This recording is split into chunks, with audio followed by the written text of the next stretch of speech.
बालाजी महाराज की, पवन सुत हनुमान जी महाराज की, छत्रपति शिवाजी महाराज की जय। शिवाजी जय, शिवाजी जय, शिवाजी।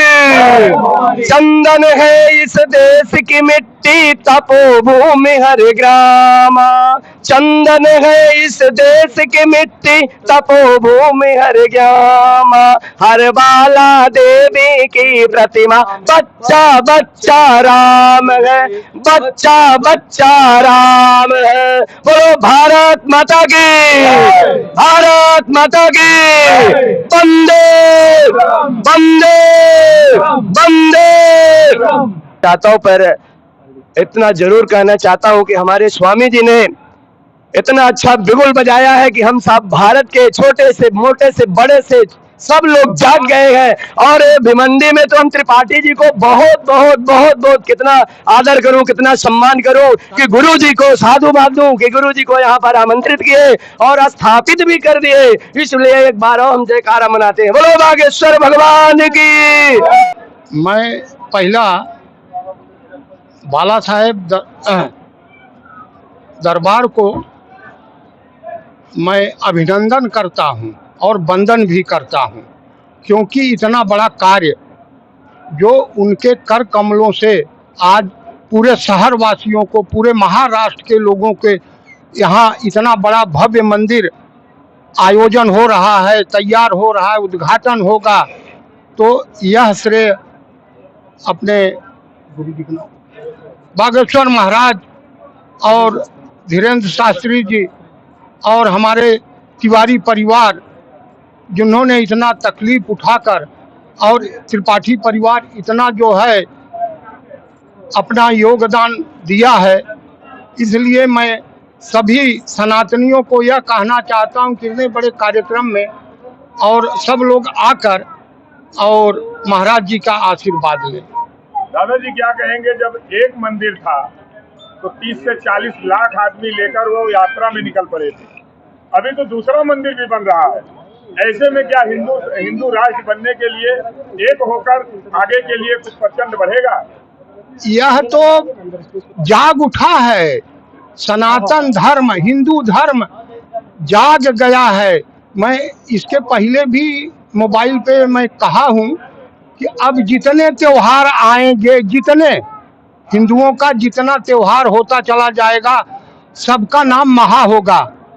महाकुंभ, महाशिवरात्रि, महाहोली, इसके बाद जितने आएंगे सब महा के नाम से महा होगा ही, क्योंकि हर त्योहार अपने हर्षोल्लास के साथ मनाया जा रहा है। यही है हिंदुत्व का एक लक्षण। बालाजी सरकार पंडित धीरेन्द्र शास्त्री का एक संकल्प है कि हम हिंदू राष्ट्र बनाएंगे, तो उसमें कहाँ तक आप सहभागी होंगे? अरे हम लोग तन मन से सहभागी हैं, हम लोग तो सनातनी हैं, हम कहाँ भागेंगे? हम लोग तो सनातनी हैं, हमारी तो परंपरा यही कहता चला आ रहा है। और हम लोग पहले से ही कह रहा हूँ कि हमारा हिंदू राष्ट्र हो, हम सनातनी हैं, हम सनातन धर्म को मानने वाले हैं। हम लोग मदिरा मच्छी ये सब खाने वाले नहीं हैं, हम लोग शुद्ध शाकाहारी खाने वाले हैं। हम तो हमेशा बोलता हूँ कि सनातन। कुछ राजनीतिक पर आज वक्त वोट का जो पास हुआ, जिसमें 288 लोगों ने वोट दिया, अपना बहुमत बनाया, लेकिन 283 लोग, जिसमें 20% सिर्फ मुस्लिम थे, बाकी के तो हिंदू थे। कहीं न कहीं वो क्या सनातन धर्म से नहीं है? विचार उनका नहीं है, वो सनातन धर्म से है। हर आदमी का मुंडे मुंडे मतिर भिन्ना, उनका विचार अलग है, खाली विचार से, बाकी कुछ पार्टी के दबाव से। और हम लोग जो सनातनी है वो तो कभी दब नहीं सकते, क्योंकि हमारी पीढ़ी जो है ऐसा ही जय जय राम कृष्ण कहते हुए चली आ रही है। हमारी परंपरा ही राम कृष्ण, हमेशा जय जय राम कृष्ण हरि कहते हुए चली आ रही है। हम तो राम कृष्ण वाले हैं, हमको कहाँ पीछे हटना है, हमको तो हर कदम आगे बढ़ना है। जय श्री बागेश्वर धाम। देखिए, इस तथ्य को स्पष्ट करने के लिए मैं आपको एक संदेश दूंगा। हमारे हिंदू समाज में एक श्लोक है, ऐसाम न विद्या तपो न दानम ज्ञानम न शीलम गुणो न धर्म ते मृत्युलोके भुवि भार भूता मनुष्य रूपेण मृगाश्चरन्ते।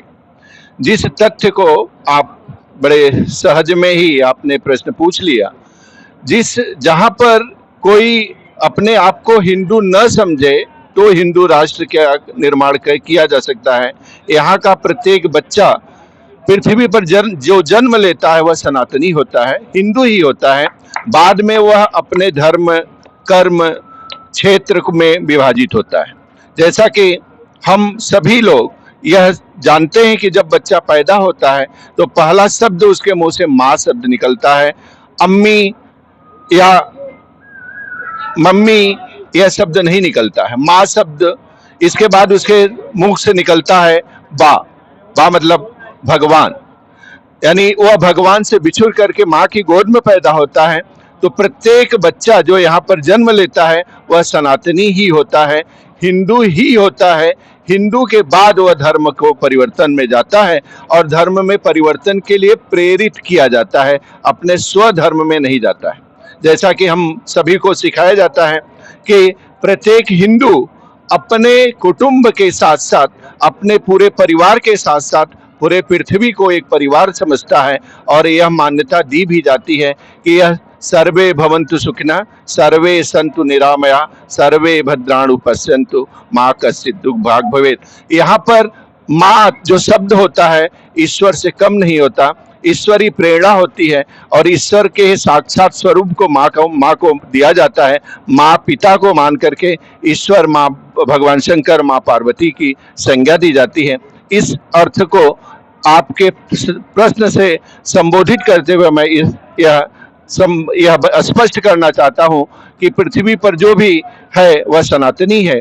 यहाँ पर पेड़ पौधे जीव जंतु पक्षी तक को पूजा जाता है। ऐसी परंपरा आपको पृथ्वी पर अन्य में कहाँ मिलेगी, जहाँ पर कौवे को पूजा जाता है, कुत्ते को पूजा जाता है, गाय को पूजा जाता है, नदियों को पूजा जाता है, कुएं को पूजा जाता है। यहाँ तक कि जहाँ पर हमारा कुछ विशिष्ट गंदगी जहाँ पर फेंकी जाती थी वहाँ पर गोबर में, यानी जहाँ पर गोबर इकट्ठा होता था वहाँ पर उसको भी पूजा जाता है।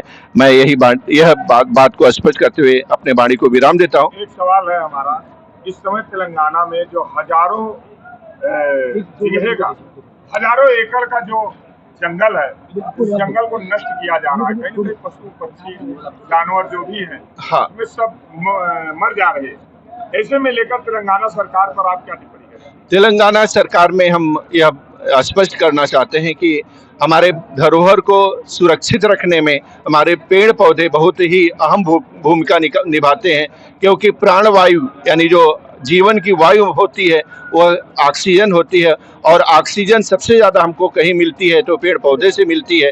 और कार्बन डाइऑक्साइड को लेकर के यानी हमारे मृतक विष को लेकर के हमको जीवन सत्व देने वाला ऐसे पेड़ पौधों को काटना नहीं चाहिए और काट रहे हैं तो यह हमारे धर्म के विरुद्ध है और इस पर रोकथाम होनी चाहिए।